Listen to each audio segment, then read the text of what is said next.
Yeah, so thank you again for joining today. It's amazing to be a part of this very cool virtual summit. There's going to be some incredible speakers today, so I'm really excited for everyone.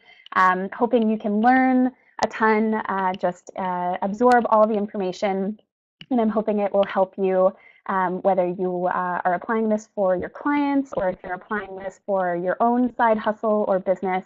I hope that you will find it really helpful. So today my presentation is about 10xing your growth with e-commerce.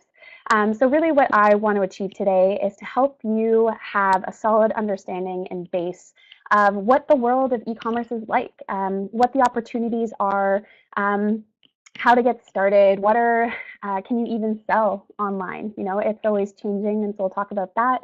We'll talk about some inventory strategies and sort of the 3 basic keys to success to get started. And we'll talk about the tools in which you can do that. So before we get started, Ali obviously gave a very nice introduction, so thank you for that. But I'll do my own as well. So as mentioned, my name is Katie Hudson. I'm an affiliate manager at Shopify, and I actually specifically focus on Latin America and Spain.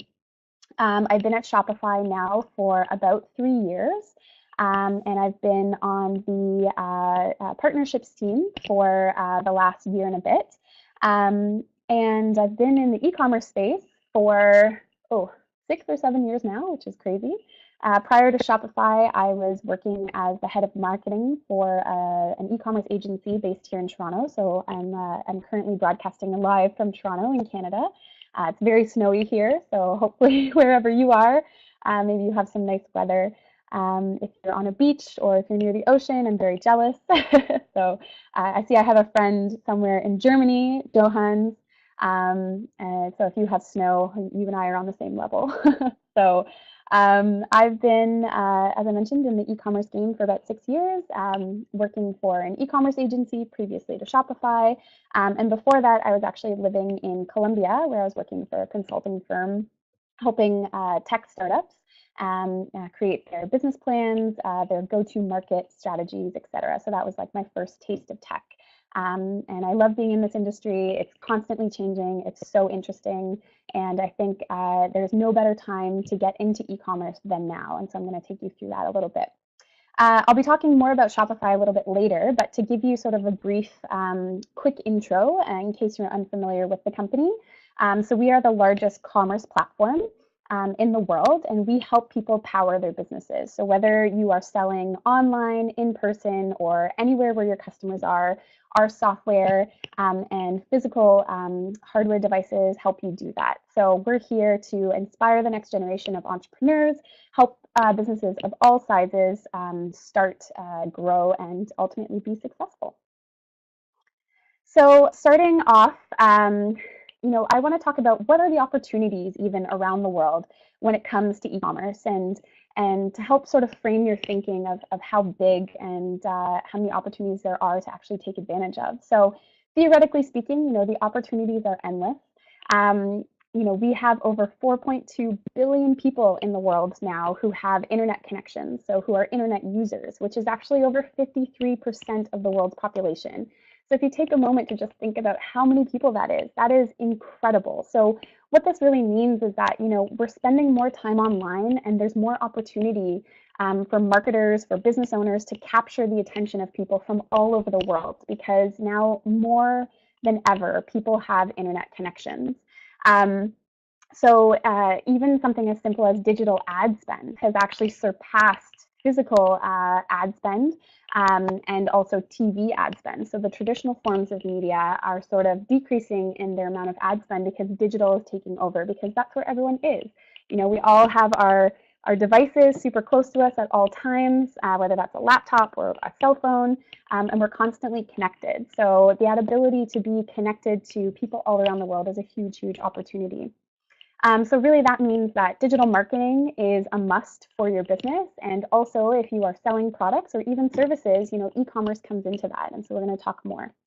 You can even see, I have a stat here that the amount of time spent in the US every single day is about 6.5 hours on the internet. And what's interesting is that obviously the US is a huge country. huge population, about 10 times the size of Canada. We're only 30 million, and there's over 300 million people in the US. But this amount of time spent on the internet is actually only spot number 20. So it's not the highest. And the highest amount of time spent online is actually in Thailand. They have the record for about 9.5 hours, followed by the Philippines and then Brazil, which is super interesting. So while the US spends a huge portion of their day online, it's actually only spot number 20. And there are tons of other countries who are actually spending even more time online. And these stats were compiled from We Are Social. They just released a really interesting set of reports where they measure everything about the web, about how much time people spend online, how many people are connected, what are they doing, their habits. So if you ever have a chance to check it out, I'd really recommend it. So I'm just going to the next slide here. Skipped ahead a little bit. So really, let's start with the basics. I want to make sure that everyone's on the same level of understanding. Some people might already be well versed in sort of the world of e-commerce, and other people are just getting started. So starting with this big question, like, what is e-commerce? And obviously, e-commerce stands for electronic commerce. And really, its true definition is the use of the internet, the web, and mobile apps to conduct digitally enabled commercial transactions between organizations and individuals for an exchange of value, which is really interesting. So not necessarily money. Money is usually the value that we exchange for a product or a service, but it doesn't have to be money. It just has to be something of value. So whether you're selling through a store of your own with a platform like Shopify, or perhaps you even use a marketplace, e-commerce is this collection of this commercial activity where products and services are exchanged, and it's usually exchanged for this money. So what's interesting about e-commerce is that you might have seen e-commerce, and you might have seen even the term commerce. If you were listening carefully at the beginning, I explained Shopify as a commerce platform. However, when the company first started, we started as just an e-commerce platform. So there's been a lot of transition and change, obviously, happening within our space. And so what's really happened is that we've actually cut off the E within this industry, and now we really refer to things as just commerce, because there used to be a distinction, there used to be silos of thought in terms of if you had a physical retail presence versus if you have a digital presence. So you would separate those experiences. However, nowadays, your customers don't see that distinction. How they see you on social media or how they see you on your online store or in your physical retail, it's the same experience for them. So now you have to think very holistically about your e-commerce journey. Now, many of you are wondering, okay, that's great. We've talked about e-commerce, but what about Amazon? Amazon is this huge giant, and a lot of merchants are very intimidated about Amazon and the ability to even compete with them. And so what I want to try to change is your frame of thinking on that. You don't necessarily want to compete against Amazon, but you want to utilize Amazon to your advantage. So really what it comes down to is that Amazon is what we like to call a channel. So a channel is basically a touch point where you can communicate with your potential customers and to potentially convert them. So an online store, like your own Shopify store, is one way to find new customers. And Amazon as a marketplace is another channel. So marketplaces are really a collection of sellers. And they have sort of limitations into how you can conduct your business there. You can't own your own branding. There might be fees that you might have to pay, whether that's commission or even a fee to be a part of a marketplace. So other popular marketplaces are Etsy, Amazon, eBay, etc. And so while they don't have as much control, or you don't have much control as a seller for Amazon, you actually are able to still compete out there with other sellers. And really, it just allows you to have more eyeballs on your product, to basically have a whole new collection of people to attract to your business and to sell. So it's another channel. So don't be intimidated by Amazon. Use Amazon for what it is, which is a marketplace, and really leverage your different channels to sell more and to attract more buyers. Okay, so we've spoken about what e-commerce is, the importance of it, but really we're going to get down to the nitty-gritty benefits of e-commerce. So if you're not yet online or conducting your own e-commerce business, this is the reason that you should be starting today. So obviously we're in a digital world, everything is 24/7, and websites at the end of the day, they don't sleep. We're not limited by hours of a store being open. You don't, your customers don't have to come in a specific time. They can come at any time of the day, at any period of the week, from anywhere in the world. So this is obviously the biggest advantage of being online, is that you open yourself up to so many more people and allow them to shop whenever is most convenient for them, for wherever they are located, in the world.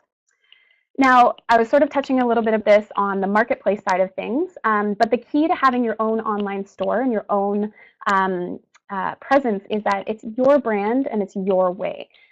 So you have the control over your marketing campaigns, all of your branding, what you want to change, what you want to do with your website, whereas you might not necessarily have that control or that same elevation in how you want to present yourself within a marketplace. Again, marketplaces are great, but within your own store, it's really where you can control who you are and the message you want to tell and the story you want to tell through your products or your services. So really, it's your brand, your way. What's interesting about the old school side of selling is that customers had to come to you in order to get products. And one of the best parts of e-commerce is that now your customers still come to you digitally, but the products go to them. So no matter where they are in the world, you're really selling without borders. You are opening yourself up to more people, and you can even sell to the most remote places in the world. As long as there are methods for shipments to get there, you can theoretically ship to that customer. So no longer are you constrained by who you know on your street corner or within your own town or city, or even in your own country. You can expand to where you want to sell. You can even specifically choose where you want to sell. If you're using a platform like Shopify, within our platform, you can actually put restrictions. So if there are only certain countries you'd like to sell to, you can choose that. So you have all of the control, which is the best part of owning your own e-commerce business. So, and selling where you want. So this is sort of going on the last point. You have the control. You can sell to who you want, where you want, and effectively how you want. If you have a specific shipping strategy, you'll be able to select not only what kinds of shipments you want to be sending, or the offering of how fast you're shipping, but also where you're shipping. So if there are some remote locations that, for you and your strategy when it comes to e-commerce are just too expensive to ship, then you might not want to necessarily ship there. Or if you're just getting started and maybe you are based out of the United States and you just want to sell within the United States and maybe to Canada and maybe parts of Europe, you can select that. And then as you get more comfortable and you grow your sales, you can really expand yourself that way. Next, one of my favorite parts of e-commerce and just digital marketing in general is that everything is trackable. This is probably the biggest strength of digital marketing. So for many of you out there, if you're digital marketers and you're managing and running campaigns, you know this 110%. You have the ability to track almost virtually everything, which is incredibly powerful. So from understanding what your average order values are, or your conversion rates, or you can look at your funnels and really see the drop off of where people are maybe not converting, and going in there and sort of understanding or trying to understand, okay, why is this drop off happening? What can I change? What can I adjust to get out there and to update my business to potentially sell more and scale? So following your sales, seeing and proving your ROI, everything is trackable within the world of digital marketing and e-commerce. So it's something you can really use to your advantage. Even when it comes down to email marketing campaigns, you're able to see all of your open rates, your conversion rates, your unsubscribes. You can even tailor all of your marketing messages to different targeted audiences, whether you're using Facebook ads or whether you're using Instagram or Snapchat or whatever. There's so many audiences that you can specifically target and really leverage the data that you have available to you to be more successful with your business. And finally, the last sort of main benefit of e-commerce is that it's not going to cost you an arm and a leg. Gone are the days where e-commerce was really only available to those companies who had hundreds and thousands of dollars to spend on their e-commerce. Now there are better solutions and more solutions for all sizes of businesses to help level the playing field. And this is really the key component to e-commerce nowadays, is that these small mom and pop shops or brands, they finally have skin in the game, and they're able to compete with those large guys. We're able to effectively compete with larger e-commerce businesses who have maybe been well established. And as long as you're smart with your marketing campaigns and are providing an amazing experience for your customers, you can take pieces of the market share. You can drive sales, you can attract customers. So there are a ton of options now for marketing platforms, e-commerce platforms. They don't have to cost you thousands of dollars. Most of them are SaaS services, meaning software as a service, so you can pay for them on a monthly basis depending on what your budget needs really are. So, okay, we've talked about e-commerce, its importance, why we should be selling online, but the next question is what can we actually sell online? And what you're going to see is that there's a variety of different of options out there, or even combinations that you can combine. So hopefully it'll be able to inspire you on maybe what you're thinking, or hopefully going to launch your side hustle. So all of the examples that I have are actually merchants who are selling on Shopify right now in a variety of different categories. So we're going to talk about them quickly first. So obviously, and most important and the most obvious, is that about 90% of what's being sold online, if not more, is physical product. So these are products that obviously you can physically touch and are then physically shipped to the customer. So here we have an example. They're called Goldie Blocks. They actually won our Build a Business competition a couple of years ago. Goldie Blocks is a shop that sells, toys and games and activities for young girls to inspire them for STEM education, so focusing on science, technology, engineering, and mathematics. And it's a really, really cool shop. If you've never heard of them, I definitely recommend checking them out. But here's a fantastic example of being pretty niche with the product, but obviously selling physical products. The next, obviously, is digital products. So not as popular as physical products, obviously, but digital products are increasing type of product that you can sell online. So the example here I have is Becky Higgins, again, selling on Shopify. So she is actually a designer, and while she does sell physical products, she also sells a huge chunk of her inventory through digital means. So she's a designer, and what she sells are these design files. So whether you are scrapbooking or making cards, she sells the files that you would need to adjust or change or modify, and you can actually download them from her website, and obviously processing the payment and everything. So it's the same type of shopping experience, but instead of receiving a physical item in the mail, you'd be receiving it through an email download link. So what's interesting is that, there's lots of businesses out there who maybe have a subscription type of service or a membership. So, I've seen physical trainers use Shopify to host their memberships and charge their clients. And obviously subscriptions are super popular, whether that's a subscription for a class or maybe a monthly makeup type of service. Coffee, everyone has to get their coffee fixed. So this is Augie's. They're based in California, in Redlands, California, near LA.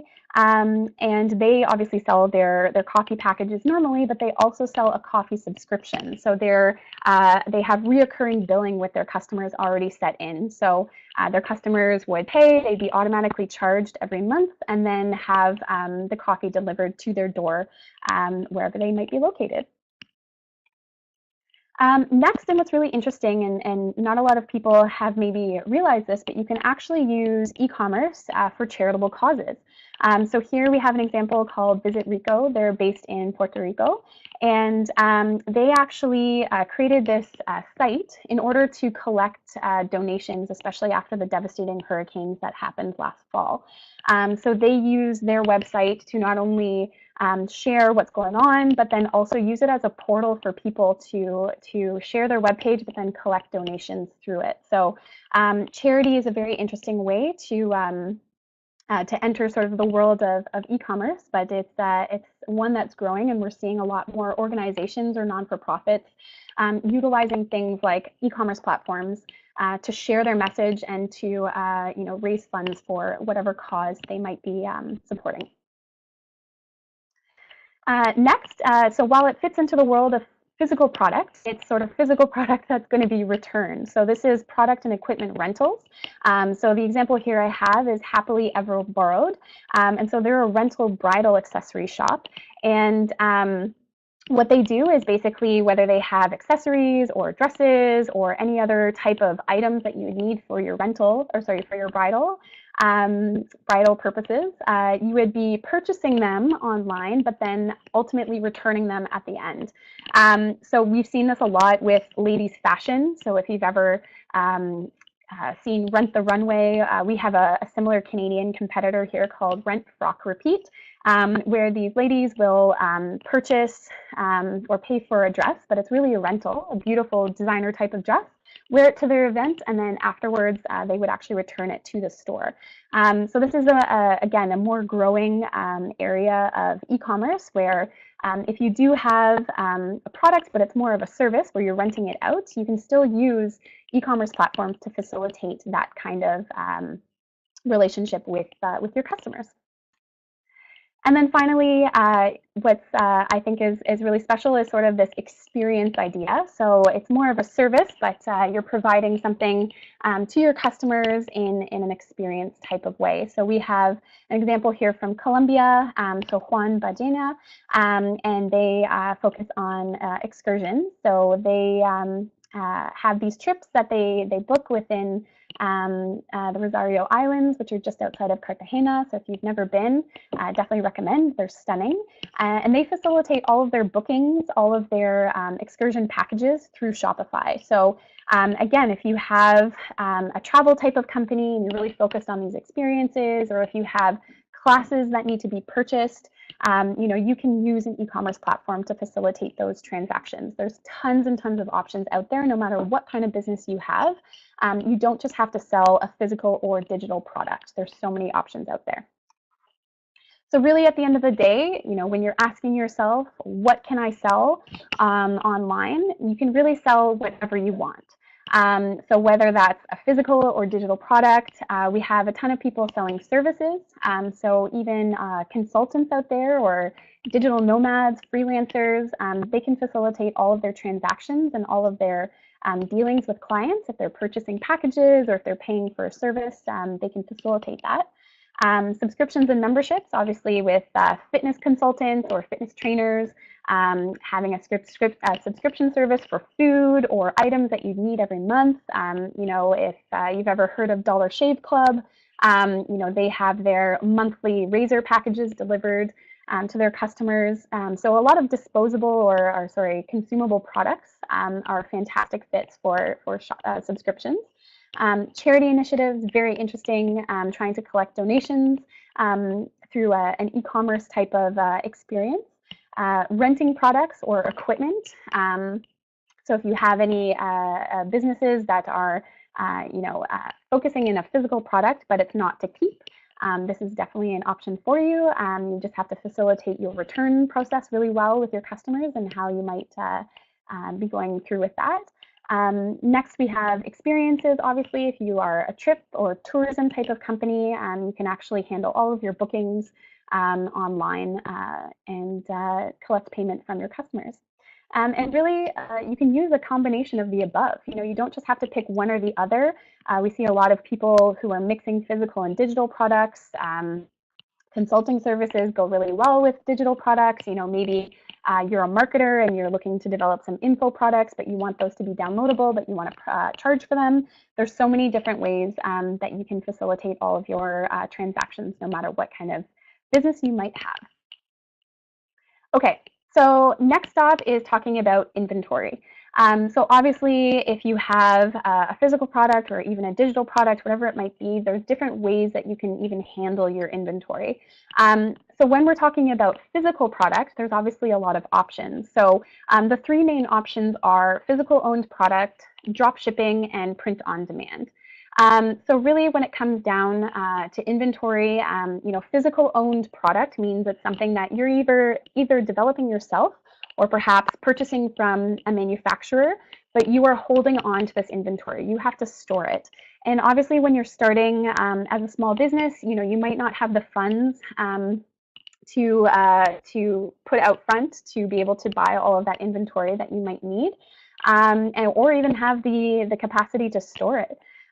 So while physical owned product, you control all of the parts of the process where you determine the packaging, you control the shipping process. There's a lot more control with physical owned product. There can actually also be a huge outlay of capital for that. So if that's the case, and maybe you're starting out pretty lean as a business, there are two other really great options that you could consider. So whether you want to consider drop shipping or print on demand, those are two excellent options for people just entering the e-commerce game. So drop shipping as an inventory strategy really refers to the fulfillment method where there is sort of a middleman who helps you out so that your supplier, so while your customer will come to your website and purchase from you, you actually don't have the inventory on hand. And so what happens is that when the order comes in, your supplier gets notified, and it's the supplier who directly ships to your customers. So it's not actually you. You control the business process, how they're facilitating the transaction through your website, but we have methods set up such as an app like Oberlo that can help you facilitate the drop shipping process. So you would utilize a supplier. There's tons, if not thousands or hundreds of thousands of them all around the world. One of the most popular portals, obviously, is something like AliExpress. There are pros and cons to drop shipping. I would recommend testing out all of the products that you're thinking of looking at offering on your website to ensure the quality, what the shipping times might be. Oftentimes, the biggest downfall with drop shipping is that there's a huge waiting period between when the customer would order the product and when they would actually receive it. So that's something to really take into account and to make sure that you're still providing the customer with the best experience. So if you're really going for a high quality brand, you want to make sure that your product is going to match that. So I really recommend making sure testing everything before deep diving too much into drop shipping. The next one is print on demand. So kind of similar to drop shipping in that you're not really holding inventory. This is perfect if you're looking at starting a type of apparel company, maybe like a t-shirt business. So we have a bunch of partners and apps and companies out there, such as either Printful or Printify, who actually take care of everything in terms of the production. So when you get an order for a t-shirt, depending on what design you'd like, that would be notified to your print on demand partner. They would actually be the ones to develop the t-shirt and then also ship it out to your customer. So what this allows you to do is that instead of buying 500 t-shirts with multiple sizes and hoping that you're going to sell out of all of those specific sizes, you can actually just print and fulfill each order as they come in depending on the size. And you don't have to worry about, again, that inventory problem or upfronting a lot of capital to get started. So print on demand is another really great way to get started very easily and very quickly. There's tons of great options out there. And it doesn't just have to be for t-shirts. That could be for artwork, for posters. It could be for accessories like pillows or mugs or anything else, anything that you could print something on, whether that's a notebook or anything. There's a ton of options for what you could actually have your product. So if you're focusing on design, you want that design to be on physical product, print on demand is a fantastic option for you to check out and to get started with. So I definitely recommend it. All right, so the last part of this presentation is talking about now getting started. We've gone through all of the basics of e-commerce, making sure everyone has the same foundational knowledge, talking about what you can sell, these inventory strategies. Okay, that's great, but what's the next step? If you wanted to start right now, right after this presentation, what could you do? So really the three key steps to success is that you're going to, first of all, just start. It seems really silly and you're like, obviously you have to start, but actually this is the part that people run into. You know, they hum and haw over things for years before they get started. I'm guilty of that. I'm currently building out my own e-commerce store, but it's a passion project that I've been thinking about probably for the last 2 years. And it's only in the last month or so that I've really actioned that and really started. And that's sort of the fun about being an entrepreneur, is that you're not going to know everything right from the beginning. You know, you have to sort of figure things out as you go, and you're not going to be an expert. And so, yeah, just get started. The next step is attracting the traffic to your website. So once you've actually started to build your site, you want to make sure that you're bringing people to your site. So whether that's through content and organic means or through paid advertising, you know, you want to bring that traffic to your website. But what's most important is that you're going to be converting that traffic. And the way to do that is your content, products, your product descriptions, your website design has to be compelling enough to actually convert that traffic. It's one thing to bring traffic to your website, it's another to start getting sales. So when a lot of people start, you know, they're frustrated about not being able to even attract traffic, or they're not getting sales. So you really have to think critically about what you're offering to your customers. Are you being found? Are you appeasing Google in your searches? So keep that in mind. Try to keep things really, really simple. Obviously, there's 100 different steps under each one, but when you think about it holistically, it's kind of a little bit easier to digest and sort of really bring back to the foundational steps of like, okay, what do I have to do to really get started and to eventually be successful? So as I mentioned, I was going to talk a little bit about Shopify. So for those of you who are unfamiliar with the platform, Shopify is the leading commerce platform out there. So our main mission is to make commerce better for everyone. So we are all about democratizing commerce for all business types, so small, medium, and large-sized businesses, and making our technology available to businesses of all sizes. To give you an idea of how Shopify even started, is that we like to say that the first Shopify store was our own. And that's because it was founded by a man named Toby, who's originally from Germany. And I like to say Shopify kind of started as a love story where Toby came over to Canada, which is why I'm based in Canada, because obviously we're headquartered here. Toby came over to Canada, fell in love with a nice Canadian girl, and also fell in love with snowboarding. And so after a while, you know, with his friends, he said, you know, let's start a business. Let's start selling snowboards. And Toby thought that the easiest part of this was going to be the e-commerce component. And this was about 10 years ago. And that was a time when e-commerce was really only accessible to companies that had hundreds and thousands of people, hundreds and thousands of dollars that you could spend, you know, on these e-commerce solutions. There was nothing really available for these small businesses. So what Toby decided to do is take things into his own hands. He's a computer developer or computer programmer by trade, and he decided to start building his own site. He kind of came into a fork in the road, and he said, okay, we can either start selling our snowboards with this platform that we built, or go ahead and help other businesses and help them sell online. And so luckily he went that route, and that's how Shopify was born. So if you head on over to shopify.com, you'll be able to see all of our information.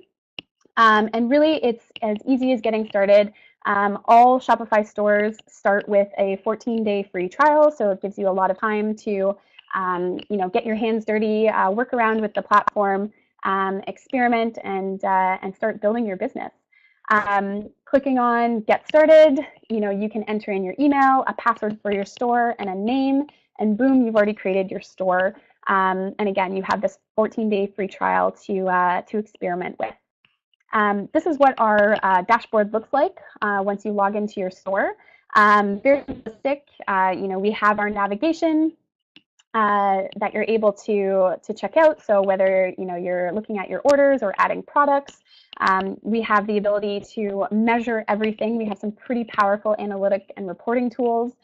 So really, you don't necessarily need how to code. You need to know how to code, which is awesome, and it puts the power back into the merchant's hands.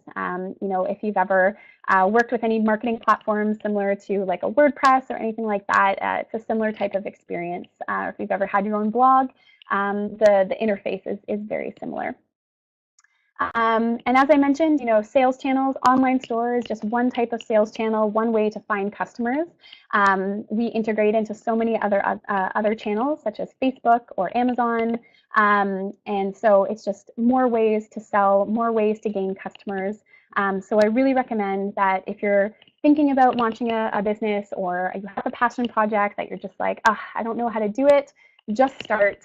My biggest piece of advice for you today is that, the key to being successful is actually starting before you're even ready. There's never going to be that perfect moment. So my recommendation to you is to just get started today, take a chance, start being an entrepreneur, and learn as you go, and just have fun and enjoy the ride. So I just wanted to wrap things up because I know we want to have some time for questions if there are any. Thank you very, very much for listening, and I hope you have an amazing rest of your day and enjoy the rest of the talks. Thank you so much. The very interesting question is from David. Yeah, so Katie, what do you think? What are the best products to sell, either in niche market? Is it always changing? Just what do you think about it? Yeah, that's a great question, David. Obviously, there's so many types of niche markets, so it really does depend on what you're trying to sell. There's two sort of trains of thought for e-commerce. So you can either have more of a general store where you're selling lots of types of different products or services even, or going the niche route, which is where you're really zoning in on the niche products. There are advantages and disadvantages to both.